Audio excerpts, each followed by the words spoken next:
The shot echoed louder than it should have. Sharp, violent, final. On the training field that morning, under a sky heavy with storm clouds, everything changed. Rex, the department's most decorated K9, didn't move after the second shot. Not because he was hurt, that would have been easier. No. He stood frozen, staring at the body of Officer Monroe, his partner, his handler, his whole world lying in the dirt, still. It wasn't a real gun. It was a simulation. A test. Just a drill. But Rex didn't know that. He had failed to act. Froze. Panicked. And it cost them the drill and his reputation. Up until that moment, Rex had been a legend in the department. A German shepherd of elite training, known for sniffing out danger where no one else could, for disarming suspects with calm precision, for saving a lost child from the woods with his unmatched instincts. The officers trusted him more than they trusted some rookies. He had his own vest. His own badge. Kids at community events lined up to take pictures with Sergeant Rex. But that day broke him. He didn't respond to Officer Monroe's calls afterward. Wouldn't take food. Wouldn't return to his kennel unless dragged. It was like his heart had snapped in half, as if something in the simulation unlocked a memory too painful, too real. The department psychiatrist wrote in her notes, severe emotional trauma. Behavioral instability. No longer reliable in field. Just like that, Rex was benched. Days turned into weeks. Weeks into months. He didn't bark. Didn't flinch at loud sounds. Didn't even acknowledge his name. He had become a ghost in a cage. Meanwhile, across the city, a very different kind of pain unfolded inside a quiet hospital room. 7-year-old Elara pressed her face against the window, though she could no longer see through it. A rare degenerative eye disease had claimed her vision in less than 6 months. At first, it was just blurriness, the words in her books fading. Then it was colors. Faces. And then, nothing. She was once an artist.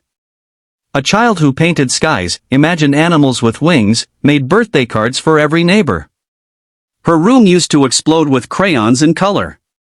But now, her drawers remained shut. Her sketchbooks were buried under piles of unopened Braille books. Her mother, Olivia, watched helplessly. No toy worked. No therapist helped. Elara barely spoke. Ate little. Refused her cane. She walked with her hands out, ghost-like, afraid of every step. Her voice, once chirpy and full of wonder, became a whisper of sadness. One evening, as they sat in silence at the kitchen table, Elara asked, "Do dogs get sad too?" Olivia looked up. "Why do you ask, sweetheart?" "Because sometimes I feel like I'm not even here. And I wonder if dogs ever feel that too." It was that question, soft, haunting, that led her mother to consider a therapy animal. They visited shelters. Labs. Retrievers. Calm dogs with wagging tails. Elara would touch their fur gently, smile, and say, "He's nice." But always, she'd add, "But he's not mine." At a police open day, as part of a community outreach event, Elara held her mother's hand tighter than usual. She wasn't a fan of crowds anymore. But something about the way the officers moved, the scent of leather in uniforms, the echo of dogs barking from somewhere deeper inside, it pulled her. That's when she stopped. She heard a sound the others didn't. It wasn't a bark. Not even a whimper. Just a breath. A presence. She turned slightly, then pointed. Someone sat in there. The officer leading the tour paused. That wing's not open to public. That's rehab. Dogs who've retired or failed. But Elara wouldn't move. Her fingers curled tightly around her cane. "Please," she said. "I think he's waiting." Behind the gate, Rex lifted his head. Just slightly. His ears twitched. Not for the noise, but for something else. A feeling. A pull. As Elara knelt by the bars and reached out, Rex took his first step in weeks. Then another. until his large, scarred head gently pressed against her outstretched hand. Everyone around froze. One officer even wiped a tear. "He hasn't responded to anyone in months," he murmured. What no one understood was this: both Elara and Rex were lost in the same dark place. They just found each other's hand or paw in the dark. The process to allow her to adopt him was long. Risky. Controversial. The department pushed back. "He's unstable," they warned. Unpredictable. He failed training. But Olivia pushed harder. Elara had smiled. Elara had spoken. And so, under strict guidance, Rex was placed in a 6-week in-home trial. The transformation was slow, but miraculous. Rex began by simply lying beside her bed. Then followed her gently from room to room. He'd nudge her gently when she neared stairs. Position himself so she wouldn't hit furniture. He barked when the tea kettle screamed.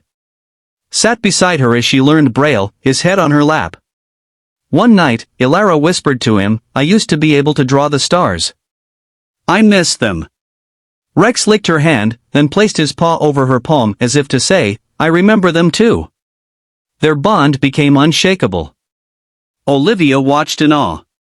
The once broken dog and the blind little girl now danced through the house like they were born connected. Then came the night of the accident. The rain was merciless. The roads slick. Olivia was driving them back from a doctor's appointment when a car ahead hydroplaned, forcing her to swerve. The car spun. Slammed into a ditch. Everything went black. Elara crawled out of her seat, calling for her mother. There was no response. She pressed her hand to Olivia's chest. There was a faint heartbeat, but no movement. The phone was dead. The road was empty. She turned to Rex. Wrapped her arms around his neck.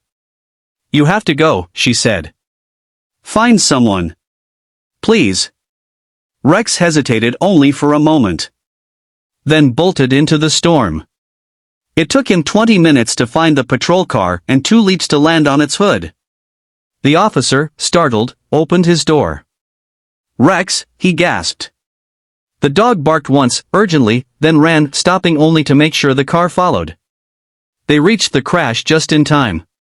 Elara's story made headlines. But it was Rex who stole hearts. The failed canine who saved a blind girl and her mother. The department reversed its decision. Rex was awarded a civilian medal for heroism. He didn't need to return to duty. He already had one. He was Elara's light. If this story moved you, if you believe in second chances, loyalty, and the healing bond between humans and animals, please like, comment, and share this video. Subscribe to Positive Tales for more stories that prove even the most broken hearts can find a way back. Special request: if you've ever had an animal change your life, or if you believe that love can heal even the deepest scars, please share your story in the comments. We read every single one, and your words might give someone hope today.